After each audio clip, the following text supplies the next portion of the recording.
Welcome back to the Kai Show. I know it's been a while, but I'm back. And my first guest is, drumroll please, Cody Fajardo. Hey, Cody, thanks for joining me. Absolutely. What's up, Kai? I'm happy to be here. Yeah, it's a pleasure. So, Cody, for the people who don't know you, who are you and what do you do? I am the starting quarterback for the Saskatchewan Roughriders. I go out pretty much every week and try and stay alive when people run me down and try and hit me and hurt me. So play a lot of football, and it's good to be back. And the Riders are off to a 3-0 start, so feeling pretty good. Okay, now that we know who you are, I have a few questions. Like, who is your best friend on the team? Ooh, good question. I'd probably have to say right now, Isaac Harker. We spend a lot of time together because obviously the quarterbacks. I'm usually in the building around 6:30, and then I usually don't leave till about 4:30, 5 o'clock. And so the quarterbacks spend the most time together. And we got a couple rituals that we do that we've had since 2019. So I'd have to go with Isaac Harker. Yeah, that was my guess. Do you have a nickname? And if not, what is the funniest nickname you've heard on the team?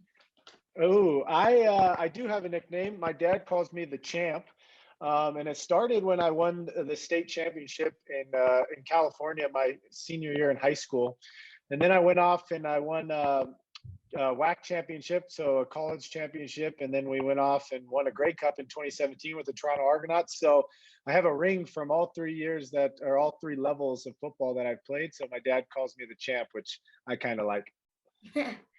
You got to get a win for the Riders. Get a Grey Cup ring there. I know. Hopefully, we got a good team this year, so hopefully we got a good chance. Where were you born?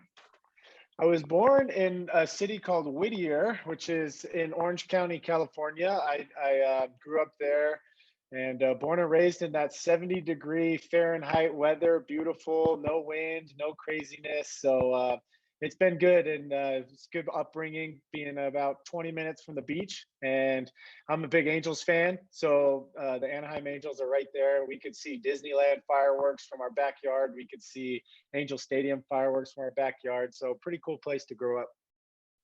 So the winters here would have struck you hard.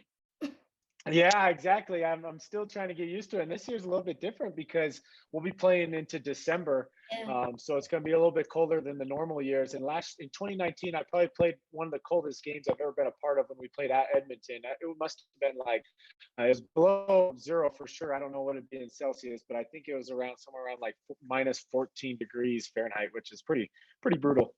How do you find a way to stay warm in those type of situations in those games? Yeah, that's a great question. My number one thing is we usually have heaters on the sideline. So I take my helmet and I put my helmet close to the heater. And so once I do right before every drive when I go out there, and then I put my helmet on and it kind of gives this flush of warmth throughout my body.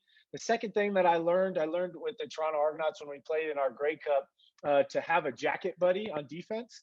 So so I was jacket buddies with Sean Lemon. So every time we were on offense, he was wearing the jacket, and then when we'd come off and they'd go on defense, I'd put the jacket on. So you got to keep that jacket warm so it doesn't just sit on the bench and take up some cold. Who is your jacket buddy this year? Yeah, that's a good question. I don't know yet. I'll have to figure it out. And last year in 2019, it was Moncrief was my jacket buddy. So since we lost Moncrief in 2019, I'm gonna have to find a new jacket buddy this year. He would have kept it warm. Yeah, absolutely. Okay, let's get into some more football questions. Okay. What or who inspired you to play football? Oh, that's a good question. I'm a big Brett Favre fan growing up. I loved Brett Favre, just his passion for the game, the way every single play mattered to him. It didn't matter if he threw a touchdown, interception, a completion, incompletion. You could always see the passion. And then as I got older, I kind of gravitated more towards Tim Tebow. As you know, I'm a pretty religious guy, so Tim Tebow really drew to me. And so those two guys, I would definitely say, were the big reasons why I play football. What was the first moment while playing football you thought, I've made it?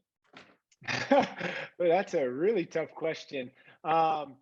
Once I got my first scholarship offer, I felt that that's something that not many kids get to experience. And so I remember getting my first scholarship, Division I scholarship offer to San Jose State the day of our state championship game, which was December of 2010 or 2009, technically.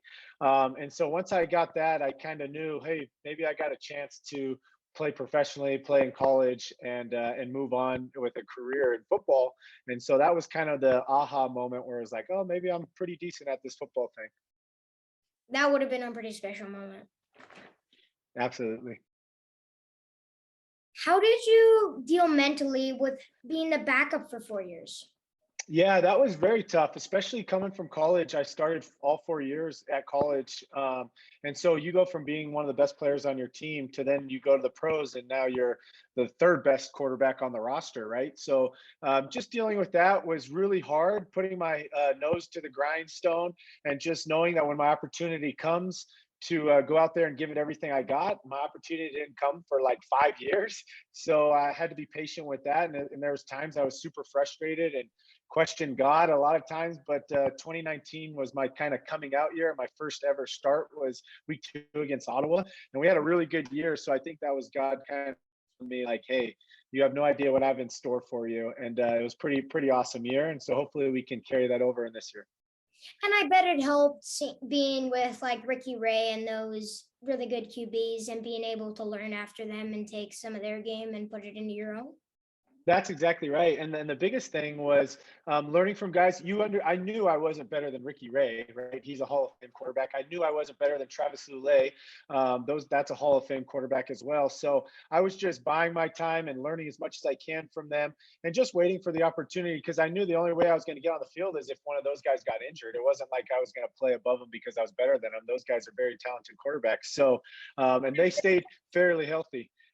Ricky, I think he only missed one game the year I backed him up, which was probably the best year he did health wise. So maybe I had a little bit to do with him staying healthy or what. But yeah, it was great to learn from guys like that. Ricky's a pretty tough guy. Yeah, he's very tough. I've seen him take some really big hits, and the one thing I'll say is being Ricky Ray's backup was really hard because he's a little bit of an older guy towards the end of his career, and so when he got hit, he'd get up a little bit slow. So I'd buckle my chin strap, and I'm like, oh, maybe this is time I go in, and then he'd get up and go and complete the next ball, and I'm like, oh, he's fine, he's fine. So it was always tough as a backup. What's that? You'd start warming up your helmet for the next play. Exactly. And then he'd get up, and I'm like, oh, he's fine, he's fine. Yeah. That leads me into my next question. How did it feel starting your first game as a starter in Mosaic Stadium with all of those fans? How did it feel? Yeah, I remember that game pretty significantly because we were playing Toronto Argonauts at home for our first home opener, so a team that obviously had some history with.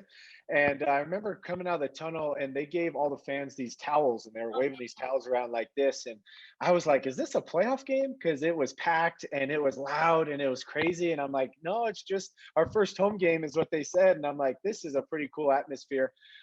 Coming from a team like Toronto and BC, where we don't get as many fans as Saskatchewan does, it was definitely an eye opener. And I kind of told myself I would like to play here the rest of my career because it was a pretty special atmosphere.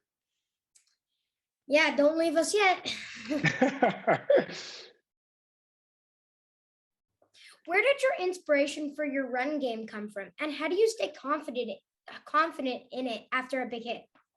Yeah, that's another tough hitting question. I think, like I talked about with Tim Tebow is such a good runner with the ball in his hand. So watching him, he was so tough, and he'd take big hit after big hit and continue to will his team into victories. So he's someone I really draw that to. Especially my family. We're a blue collar family, so really tough family, and gone through some tough times. So sometimes when I take a big hit, I just get up, and we always talk about being Fajardo tough, and that's kind of our motto as a family. And so sometimes when I take those big hits, I get up and I say, you know what, I'm Fajardo tough, just kind of under my breath to myself, and it kind of gets me to the next play. Yeah, that's good strategy. Okay, and for our last question, I don't know about the people watching this, but I listen to every episode of the Rouge Report, and I was wondering, when is it coming back? Oh, I love it. Yeah. The Rouge Report was so much fun, and it was a way for us to connect with the fans on a year where we didn't have the CFL. I thought Isaac Harker and I do a pretty good job of bantering back and forth. We have two completely different personalities that I think mesh pretty well. I think you'll see it come back hopefully in the off season. It's a little busy right now during the season, but I would love to get it back going because we were having lots of people tune in to our episodes, and we had some really special guests and some guests on there that I was really excited to learn from. You know, some guys like Kevin Glenn and Darian Durant, and guys who have played the quarterback position. So it was a lot of fun. So hopefully we can get it going. You aren't the first person to bring that up, and you won't be the last. I bet that a lot of people are eager to get the Rouge Report back up and running. So are we. So hopefully this off season we can get it back going again. Yeah, and you got to talk to Ricky Ray again. Yeah.